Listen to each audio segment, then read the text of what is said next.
बिस्मिल्लाहिर्रहमानिर्रहीम। ग्रोथिंग चैनल देखने वाले मोअज़्ज़िज़ नाज़रीन ग्रामी, अस्सलामु अलैकुम। नाज़रीन ग्रामी, जन्नतुल बकी मुसलमानों का पहला वो मुनज़्ज़म कब्रिस्तान है जहाँ दफन होने वाले मुसलमानों को खुश नसीब कहा जाता है।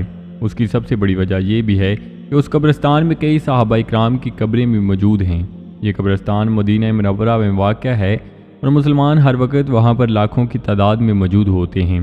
और अगर किसी शख्स का वहाँ पर इंतकाल हो जाता है तो लोग उसके जनाजे को कंधा देना भी शरफ समझते हैं और जनाजे में जोग दर जोग दाखिल होते हैं।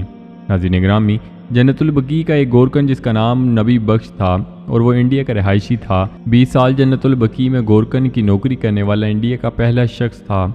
नबी बख्श ने जन्नतुल बकी के बारे में ऐसे ऐसे हक़ाइक़ बयान किए हैं जिन्हें सुनकर आप भी चौंक जाएंगे। रात को मुर्दों का कब्रों से बाहर आना और दुरूद व सलाम पढ़ना और नबी बख्श से महुए गुफ्तगू होना, ये सब उन बातों में शामिल है। और क्या वाकई आज भी जन्नतुल बकी में मुर्दे रात के वक्त कब्रों से बाहर आते हैं?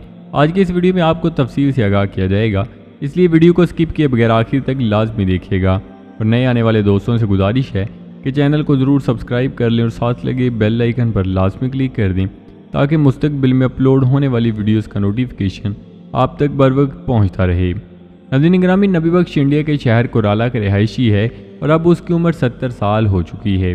25 साल की उम्र में उसकी शादी हुई और वो तब इंडिया में ही कारोबार किया करता था। शादी के कुछ अर्सा बाद ही नबी बख्श के यहाँ 2 बच्चों की पैदाइश हो गई और वह अपनी फैमिली में हंसी खुशी ज़िंदगी बसर कर रहा था। एक दिन उसकी बीवी बच्चों समेत दूसरे शहर जाने के लिए रवाना हुई और एक एक्सीडेंट में बच्चों समेत बीवी का भी इंतकाल हो गया। जब नबी बख्श को यह खबर पहुंची तो वो सख्ता में चला गया। ये वाक़या उसकी ज़िंदगी को हिला देने वाला वाक़या था। शादी से कुछ अर्सा कबल ही उसके माँ बाप का भी इंतकाल हो चुका था और अब वो बीवी के साथ ही ज़िंदगी बसर कर रहा था। उसके अलावा इसका दूसरा कोई भी बहन भाई मौजूद न था। बीवी के इंतकाल के बाद तो जैसे वो पागल होकर रह चुका था और उसने तमाम काम तर्क कर दिए थे और अब हर वक्त घर में ही मौजूद रहता था। नबी बख्श का एक दोस्त जो सऊदीया में मुकीम था और वहाँ सरकारी मुलाजमत किया करता था, वो इंडिया वापस आया तो कुछ दिन के बाद ही नबी बख्श से मिलने उसके घर चला आया। जब उसने नबी बख्श की यह हालत देखी तो वो भी चौंक गया। उसने नबी बख्श से कहा कि तुम मेरे साथ सऊदीया चलो, यहाँ पर भी आपका कोई भी मौजूद नहीं है। वहाँ पर दोनों इकट्ठे काम किया करेंगे और आप इसी बहाने से उम्रा भी कर लेंगे, शायद आपकी दिमागी हालत भी ठीक हो जाए। नबी बख्श ने भी हामी भर ली और कुछ ही देर के बाद अपने दोस्त के साथ सऊदीया रवाना हो गया। सऊदीया पहुंचे तो उसके दोस्त ने अब सोचा कि नबी बख्श को भी काम पर लगाया जाए। इसी दौरान उसका राब्ता अपने किसी अफसर के साथ हुआ और खुशकिस्मती से नबी बख्श को जन्नतुल बकी में गोरकन की नौकरी मिल गई, जो वहाँ की सरकारी नौकरी होती है। नबी बख्श ने भी अल्लाह पाक का शुक्र अदा किया और अपनी नौकरी पर लग गया। जब भी उसे कहा जाता था वो कब्र तैयार कर दिया करता था और यही उसका काम होता था। जन्नतुल बकी के बिल्कुल करीब ही वो सरकारी रिहाइश में रहा करता था। नबी बख्श कहता है कि कुछ साल कबल वो अपनी ड्यूटी पर ममूर था तो उसे एक कब्र तैयार करने के लिए पैगाम आया। मैंने कब्र तैयार करना शुरू कर दी। रात तकरीबन 12 बजे का वक़्त था। अचानक मैंने देखा कि एक तरफ से कब्रें फटना शुरू हो गई हैं और उसमें से सफ़ेद कफन में लिपटे मुर्दे बाहर आ गए। पहले तो वो रोने लगे और फिर उन्होंने मस्जिद नबवी की तरफ मुँह करके दुरूद व सलाम पढ़ना शुरू कर दिया। ये सब देखकर मेरे औसान खता रह गए और मैं वापस भागकर अपने कमरे में आ गया। जब मैं दोबारा कमरे से निकला तो दिन की रोशनी फैल चुकी थी। मैं दोबारा जल्दी से कब्रिस्तान पहुंचा और उन कब्रों को देखने लगा जो उसने रात को अपनी आंखों से खुलती देखी थी, लेकिन अब वो मुकम्मल बंद थी और देखकर ऐसा लगता था जैसे बहुत पुरानी है और उनकी कब्र की मिट्टी भी पक्की हो चुकी थी। खैर, फिर मैंने सोचा कि शायद नींद की वजह से ऐसा हुआ हो और मैंने ये सब ख्वाब में देखा हो और फिर मैं ये मुकम्मल तौर पर भूल गया और इस बात का जिक्र भी किसी से ना किया।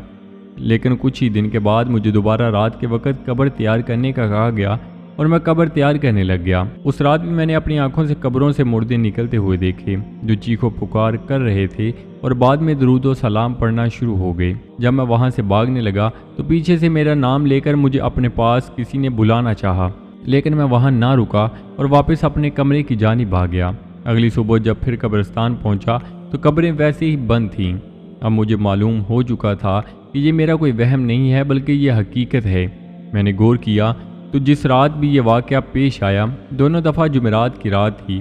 फिर मैं पूरा हफ्ता रात को कब्रिस्तान जाया करता था लेकिन कोई भी वाक़या रूनमा ना होता اور جب جمعرات کی رات میں قبرستان جاتا تو ہر دفعہ ہی ایسا دیکھنے کو ملتا تھا۔ اب میں نے اپنے دوست سے بھی اس واقعہ کو بیان کیا لیکن اس نے مذاق سمجھ کر اگنور کر دیا۔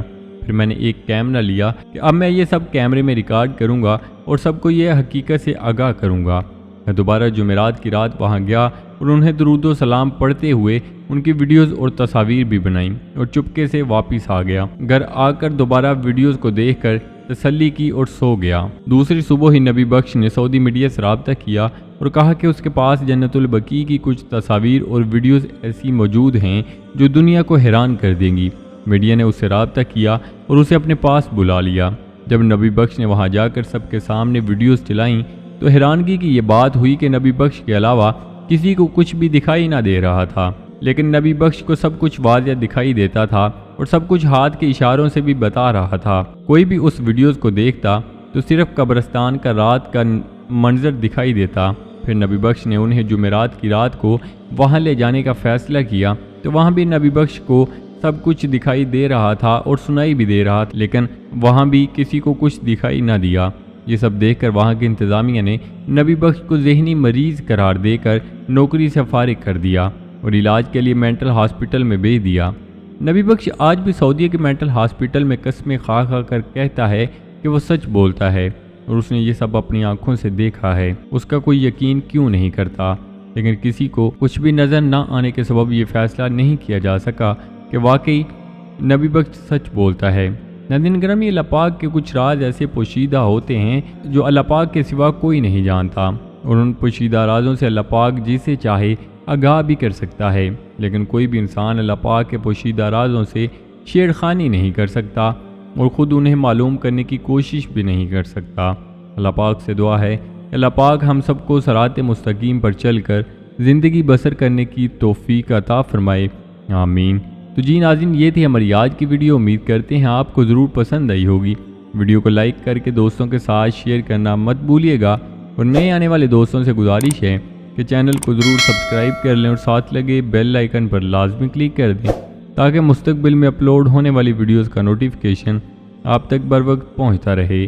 تو جی ناظرین، ملتے ہیں ایک نئی ویڈیو کے ساتھ۔ اپنا بہت سارا خیال رکھیے گا، دعاؤں میں یاد رکھیے گا۔ اللہ نگہبان۔